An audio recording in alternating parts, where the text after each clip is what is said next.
हिंदी व्याकरण का एक बहुत ही इम्पॉर्टेंट टॉपिक है समास। लगभग सभी एग्जाम्स में आता है, जो चाहे वो कॉम्पिटिटिव एग्जाम हो या फिर एकेडमिक लेवल पे हो। लगभग 7वीं 8वीं कक्षा से शुरू होता है और 11वीं 12वीं क्लास तक भी एग्ज़ाम में पूछा जाता है। उसके बाद कॉलेजों के एग्ज़ाम में भी आता है और कॉम्पिटिटिव एग्जाम में चाहे सीटेट, डीएसएसबी, केवीएस या जो भी एग्ज़ाम्स है जहाँ पर भी हिंदी पूछी जाती है, जिस भी सिलेबस में, उन सभी में समास आता है। तो आज इस वीडियो में मैं आपको समास पहचानने की ट्रिक, एक ऐसी ट्रिक जो आपको कभी नहीं मिलेगी, वो सारी चीज़ें मैं आपको बताऊंगा। तो वीडियो को एंड तक देखना, साथ साथ ट्रिक के साथ उसका थ्योरी क्या पूरा अगर आपको लिखना हो, अगर आप स्कूल लेवल पे पढ़ रहे हैं तो अगर लिखना पड़ जाए डेफिनेशन, तो सारी डेफिनेशन पता चल सके आपको, आप उसकी परिभाषा भी लिख सको।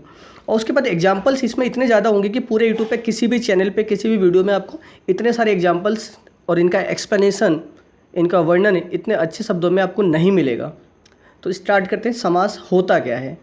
तो जब दो या दो से अधिक शब्दों से मिलकर कोई भी एक नया शब्द, छोटा शब्द बन जाता है, तो उसे हम क्या कहते हैं, समास। कोई भी दो शब्द को मिला दो और उसे एक छोटा शब्द बना दो, वही कहलाता है समास। जैसे नील और कमल, नील और कमल दो अलग अलग शब्द हैं, बीच में और भी लगा हुआ है, इसको मिलाकर एक छोटा शब्द हमने बना दिया नील कमल। राजा का पुत्र, राजपुत्र, तो इस शब्द को ही हम क्या कहते हैं, समास। ओके। या फिर हम अन्य शब्दों में अगर हम कहें कि जहाँ पर कम से कम शब्दों में अधिक से अधिक अर्थ को स्पष्ट कर दिया जाए, यानी कि एक ऐसा शब्द जो कम से कम बातों में, यानी कि छोटे से छोटा शब्द जो अधिक अर्थ को स्पष्ट करता हो, उसे समास हम कह सकते हैं। समास की जब रचना की जाती है तो समास में दो पद होते हैं। पहले पद को पूर्व पद कहा जाता है, पूर्व का मतलब पहला, और बाद वाले पद को हम बोलते हैं उत्तर पद, उत्तर का मतलब बाद। तो पूर्व पद और उत्तर पद। ओके। तो दो पद होते हैं समास रचना में, और इन दोनों के मिलने से जो नया शब्द बनता है उसी को हम बोलते हैं समस्त पद। समस्त यानी पूरा पद। तो आपको ये भी पता होना चाहिए समस्त पद क्या होता है, विग्रह क्या होता है, पूर्व पद क्या होता है, समस्त और उत्तर पद क्या होता है। तो ये समझ में आ गया आपको। जैसे नील और कमल मिलकर क्या बना, नील कमल। तो नील कमल क्या है, एक समस्त पद, और इसको हमने अलग अलग तोड़कर हमने विग्रह करके लिख दिया, तो इसी को नील और कमल जो लिखा हमने, तो इसको हम बोलते हैं समास का विग्रह। तो एग्जाम में, परीक्षा में पूछा कैसे जाता है कि नील कमल लिखा होगा और आपसे बोलेगा इसका विग्रह करो, तो विग्रह कैसे करोगे, नील और कमल। जैसे राजपुत्र, राजा का पुत्र। ओके। तो ये विग्रह है इसका और ये समस्त पद है।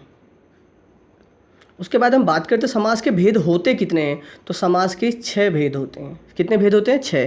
पहला होता है अव्ययी भाव, तत्पुरुष समास, कर्मधारय समास, द्विगु समास, द्वंद्व समास और बहुब्रीहि समास। सबको पहचानने की ट्रिक एक एक करके सारे एग्जाम्पल के साथ, पूरे उदाहरण के साथ आपको बताया जाएगा। तो वीडियो को लास्ट तक बिल्कुल देखना है आपको, और उसके बाद किसी भी दूसरी वीडियो को या कुछ भी पढ़ने की ज़रूरत नहीं है। समास आपका 100% क्लियर होगा, 100%। तो अव्ययी भाव में क्या विशेषता होती है, तो इसमें प्रथम पद, पहला पद जो होता है एक अव्यय होता है, या हम इसे कह सकते हैं कि पहला पद छोटा होता है। सबसे आसान तरीका इसको याद करने का यही है कि पहला पद अव्यय होता है या पहला पद छोटा होता है। ये इसकी ट्रिक है कि पहला पद छोटा होता है। और कभी कभार क्या होता है कि इसके उदाहरण में ऐसा देखा जाता है कि एक शब्द की पुनरावृत्ति होती है, एक शब्द बार बार रिपीट हो रहा होता है, एक शब्द एक से ज़्यादा बार आता है, तो उसे भी हम अव्ययी भाव समास कहते हैं। जैसे एग्जाम्पल देखते हैं, उदाहरण, यथाशक्ति, शक्ति के अनुसार। देखो इसमें यथाशक्ति, शक्ति के अनुसार, तो शक्ति जो है, ये पद जो है वो प्रधान है, लेकिन यथा जो है आगे अपने आप में क्या है, एक अव्यय। या आप इसे ऐसे भी समझ सकते हैं कि ये है क्या, ये है उपसर्ग। पहला पद क्या हो गया, इसमें उपसर्ग, जो शक्ति यानी जो मूल शब्द है इसके आगे जुड़ गया। तो इसको इस तरीके से भी आप याद कर सकते हैं कि ज़्यादातर इसमें उपसर्ग, यानी आगे उपसर्ग, उपसर्ग होता क्या है, जो शब्द के सबसे पहले जुड़ता है, शब्द के आगे जुड़ता है, उसे उपसर्ग बोलते हैं। प्रत्यय जो शब्द के बाद में जुड़ता है, तो यहाँ उपसर्ग की हम बात कर रहे हैं। यथा कर्म, कर्म के अनुसार, है ना। तो यथा जो शब्द है अपने आप में एक अव्यय है, और मूल शब्द क्या है, कर्म। जैसे यथा नियम, नियम के अनुसार, प्रतिदिन, प्रत्येक दिन, प्रतिवर्ष, हर वर्ष, आजन्म, जन्म भर। तो देखो जन्म जैसे है, जन्म क्या है, अपना मूल शब्द, इसमें हमने आगे क्या लगाया, आ क्या है, एक उपसर्ग, है ना। अब ये जो हमने बात की थी कि शब्द की पुनरावृत्ति होती है, घर घर, प्रत्येक घर, रातों रात, रात ही रात में, हाथों हाथ, हाथ ही हाथ में, या हाथ प्लस हाथ भी आप बोल सकते हो। तो ऐसे शब्द जो होंगे वो क्या कहलाएंगे, अव्ययी भाव समास। या और भी एग्जाम्पल आप देख सकते हैं, यथा समय, यथा विधि, भरपेट। देखो भरपेट में पेट जो है मेन शब्द है, और इसमें क्या आगे लग गया, भर। बेशक, खूबसूरत, है ना। तो सूरत एक मेन वर्ड है, और उसके आगे क्या लगा, खूब। निर्विवाद, तो निर्विवाद, विवाद एक मेन वर्ड है, मूल शब्द है, और उसके आगे क्या लगेगा निर्भय, भय के आगे क्या लगेगा तो यानी उपसर्ग आगे जुड़ रहा है, तो ये हो रहा है अव्ययीभाव समास। ओके, क्लियर होगा? बिल्कुल अच्छे से क्लियर हो गया होगा आपका। और एग्जाम्पल इतने सारे आप देख लोगे तो बिल्कुल क्लियर। और हाँ, इसको नोट करने की जरूरत नहीं है, ये स्क्रीनशॉट लेने की, इसका PDF आपको दे दिया जाएगा, इसका PDF का लिंक आपको कमेंट सेक्शन में दे दिया जाएगा, आप वहाँ से इसका PDF डाउनलोड कर सकते हो। वैसे तो आपको सब कुछ साथ में याद हो जाएगा। फिर दूसरा है तत्पुरुष समास। तत्पुरुष समास में होता क्या है कि दोनों शब्द मूल शब्द होंगे, ओके, लेकिन क्या होता है दूसरा पद जो होगा ना वो प्रधान होता है इसमें। ओके, पहले वाले में क्या था अव्ययीभाव में कि पहला पद जो था वो प्रधान था या दूसरा पद प्रधान था, कौन सा था? अभी आपने पढ़ा ना, देखो क्या पढ़ा इसमें कि प्रथम पद अव्यय होता है, प्रधान को छोड़ो आप, प्रथम पद अव्यय होता है, अव्ययीभाव में अव्यय, ओके, या उपसर्ग आप बोल सकते हैं। और अगर हम यहाँ तत्पुरुष की बात करें तो तत्पुरुष में दूसरा पद प्रधान होता है और दोनों पदों के बीच में कारक चिन्ह लुप्त हो जाता है, यानी गायब हो जाता है, लुप्त, ये वर्ड याद कर लीजिए, कारक चिन्ह का लोप हो जाता है। ठीक है, जैसे देशभक्ति, देश के लिए भक्ति, अब के लिए जो है एक अपने आप में कारक है। राजपुत्र, राजा का पुत्र, का क्या है कारक है, कारक चिन्ह आपने पढ़ा है ना, अभी उसके बारे में भी समझाते हैं आपको। माखन चोर, माखन को चुराने वाला, को आ गया, पाप मुक्त, पाप से मुक्त, से आया सत्याग्रह, सत्याग्रह लिए आग्रह है, वनवास, वन में वास, तो ये सारे वर्ड जो बीच में क्या है, इन सब में लोप किस चीज़ का हो रखा है, कारक विभक्ति का। तो कारक का लोप होता है तो उसी को हम क्या बोलते हैं, तत्पुरुष समास। अब तत्पुरुष समास के भी भेद होते हैं, तो वैसे तो तत्पुरुष समास के 8 भेद होते हैं, कितने? 8, लेकिन विग्रह की वजह से, विग्रह करने के अनुसार 2 भेदों को लुप्त रखा गया है, 6 भेद का यूज हम करते हैं। तो इसलिए विभक्ति के अनुसार हम बात करें तो तत्पुरुष समास के कितने भेद होते हैं? 6। तो आपसे परीक्षा में एग्जाम में पूछा जाए कि तत्पुरुष समास के कितने भेद होते हैं, तो आप क्या बताओगे? 6। कौन कौन से? तो कर्म तत्पुरुष, करण तत्पुरुष, संप्रदान तत्पुरुष, अपादान, संबंध और अधिकरण। कर्ता और संबोधन को लुप्त रखा जाता है। ठीक है, अब इसमें क्या क्या पहचान है ये आप बिल्कुल याद कर लीजिए, इतना ही याद रखना, बस आप सारा पहचान लेंगे। कर्म तत्पुरुष में क्या होता है? कर्म तत्पुरुष में को शब्द का लोप होता है, को। करण तत्पुरुष में के द्वारा और से, ये 2 शब्द हैं, इन दोनों का लोप होता है, यानी बीच में गायब हो जाते हैं। अब इसको हम एग्जाम्पल से और समझेंगे, उदाहरण से। संप्रदान में के लिए, अपादान में से। अब से यहाँ भी आ रहा है, करण में भी और अपादान में भी, लेकिन दोनों में अंतर है। यहाँ अपादान में आएगा तो अलग होने के लिए, जैसे पाप मुक्त, पाप से मुक्त, यानी पाप से अलग होना, रोग मुक्त, रोग से मुक्त, रोग से अलग होना। तो जब अलग होने की बात होती है तो उसमें अपादान, जैसे पेड़ से पत्ता गिरता है तो पेड़ से पत्ता गिरा तो अलग हुआ ना, तो ऐसे केस में क्या आता है, ऐसी स्थिति में अपादान समास होता है। ओके, अपादान तत्पुरुष। संबंध तत्पुरुष में क्या होता है? का के की। देखो यहाँ पे कर्म तत्पुरुष में क्या था? को, और इनमें क्या है? का के की, थोड़ा सा अंतर है, ध्यान रखना आप। और अधिकरण तत्पुरुष में या पर, इन शब्दों का लोप होता है। अब इसे उदाहरण से समझते हैं। कर्म तत्पुरुष, जैसे रथ चालक, तो रथ को चलाने वाला, यहाँ पे चलने वाला नहीं, चलाने वाला होगा। ग्रामगत, गांव को गया हुआ या गांव। माखन चोर, माखन को चुराने वाला, है ना। वन गमन, वन को गमन, देखो को आ रहा है, सब में बीच में लोप हो रखा है। मुंह तोड़, मुंह को तोड़ने वाला। स्वर्ग प्राप्त, स्वर्ग को प्राप्त। जनप्रिय, जन को प्रिय या जनता को प्रिय। कट फोड़वा, काठ को फोड़ने वाला। तो ये सारी चीज़ें देखो इसमें सब में को आया है, तो कौन सा समास है? कर्म तत्पुरुष। क्लियर हुआ? करण तत्पुरुष देखते हैं, उसमें क्या होता है? मन चाहा। देखो मन चाहा का विग्रह करोगे तो अब क्या बनेगा? मन से चाहा। शोकग्रस्त, शोक से ग्रस्त। ज्वरग्रस्त, ज्वर यानी बुखार, बुखार से ग्रस्त, है ना। रस भरा, रस से भरा। या फिर आंखों देखी, आंखों से देखी, आंखों से देखा हुआ। तुलसीकृत, तुलसी द्वारा रचित, तो से या द्वारा आता है तो करण तत्पुरुष। समझ में आ रहा होगा? बिल्कुल क्लियर हो गया। आगे देखते हैं संप्रदान तत्पुरुष। संप्रदान में क्या होता है? के लिए, हमने अभी पढ़ा। तो विद्यालय, विद्या के लिए आलय, यानी विद्या के लिए घर, के लिए आया। रसोई घर, रसोई के लिए घर, है ना। गुरु दक्षिणा, गुरु के लिए दक्षिणा। देशभक्ति, देश के लिए भक्ति। सत्याग्रह, सत्याग्रह के लिए आग्रह। देवालय, देव के लिए आलय। यज्ञशाला, यज्ञ के लिए शाला। गौशाला, तो गौ के लिए शाला। तो ये जहाँ पे भी के लिए आएगा तो वो क्या हो जाएगा? तत्पुरुष समास। उसके बाद अपादान तत्पुरुष की बात करते हैं। तो अपादान तत्पुरुष में क्या होता है? वहाँ पे भी से आता है, से का लोप होता है। जैसे अब ये देखो, पाप से मुक्त, से को अगर गायब कर दोगे, लोप कर दोगे तो क्या बन जाएगा? पाप मुक्त। और पाप मुक्त जो है ये शब्द, यही क्या कहलाएगा? अपादान तत्पुरुष। और पाप मुक्त को अगर हम विग्रह करेंगे तो क्या बनता है? पाप से मुक्त। देश निकाला, देश से निकाला। जन्म रोगी, जन्म से रोगी। रोग मुक्त, रोग से मुक्त, है ना। जन्मांध, जन्म से अंधा। तो से आ रहा है लेकिन यहाँ पे अलग होने की बात आ रही है, तो अलग होने की स्थिति में अपादान तत्पुरुष। उसके बाद संबंध तत्पुरुष। संबंध तत्पुरुष में क्या होगा? का के की। तो का के की देखो, राजपुत्र, राजा का पुत्र, गंगा जल, गंगा का जल, देव पूजा, देव की पूजा। तो सब में का के की। देखो सेनापति, सेना का पति, कन्यादान, कन्या का दान, राजनीति, राजा का नीति, है ना। शिवालय, शिव का आलय, देश रक्षा, देश की रक्षा। तो का के की आया तो संबंध तत्पुरुष। और अधिकरण तत्पुरुष में क्या होता है? अधिकरण तत्पुरुष में में आता है, में का लोप होता है। जैसे कार्य कुशल, तो कार्य में कुशल। वनवास, वन में वास, है ना। आत्मविश्वास, आत्मा पर विश्वास। में या पर अभी पढ़ा था ना हमने स्टार्टिंग में, वो बिल्कुल याद रखो। सिर दर्द, सिर में दर्द। आप बीती, आप पर बीती। तो में और पर आएगा तो कौन सा हो जाएगा? अधिकरण तत्पुरुष। उम्मीद है 2 समास हो गए, हमने पढ़ लिए। तीसरा देखते हैं। उससे पहले वीडियो को आप जल्दी से लाइक कीजिए और हाँ, चैनल को सब्सक्राइब कर लीजिएगा ताकि और भी वीडियो की नोटिफिकेशन मिलते रहे। और बहुत सारी वीडियो पहले भी बनी हुई है, आप उसे चैनल पर देख सकते हैं प्लेलिस्ट से, जिसका लिंक इस वीडियो के डिस्क्रिप्शन में भी है। कर्मधारय समास इंपॉर्टेंट है काफ़ी। इस समास का उत्तर पद प्रधान होता है। उत्तर का मतलब बाद वाला। और दूसरी बात क्या है इसका जो ट्रिक ध्यान रखना है आपको, पहला पद विशेषण होता है और दूसरे पद की तुलना होती है। पहला पद क्या होता है? विशेषण होता है। विशेषण जो विशेषता बताता है। जैसे नव युवक, नव है जो युवक। और हाँ, खास बात क्या है इसमें, जो जैसे शब्द भी आते हैं, जो, जैसे अधमरा, आधा है जो मरा। प्राण प्रिय, प्राणों से प्रिय, है ना। श्याम सुंदर, श्याम जो सुंदर है। नीलकंठ, नीला है जो कंठ। लेकिन एक समस्या है आपको, अगर आपने पढ़ा होगा तो, कर्मधारय और एक है बहुब्रीहि समास। इन दोनों में आपको कन्फ्यूजन बहुत होती है, बहुत ज़्यादा कन्फ्यूजन। तो आप वीडियो को लास्ट तक देखना, आपकी सारी कन्फ्यूजन आज दूर हो जाएगी। और कुछ भी मिस मत करना, स्किप मत करना, सब कुछ समझ में आएगा क्लियर। तो यहाँ पे पहली बात तो कि पहला पद विशेषण है, विशेषता बता रहे हैं। जैसे देखो नीलकंठ, नीला है जो कंठ। तो कंठ कैसा है? नीला, है ना। अधमरा, आधा है जो मरा। तो मरा हुआ तो है लेकिन कितना मरा है वो? आधा। तो आधा उसकी विशेषता। युवक, युवक कैसा है? नव, नया। नीलकमल, नीला है जो कमल। कमल कैसा है? नीला।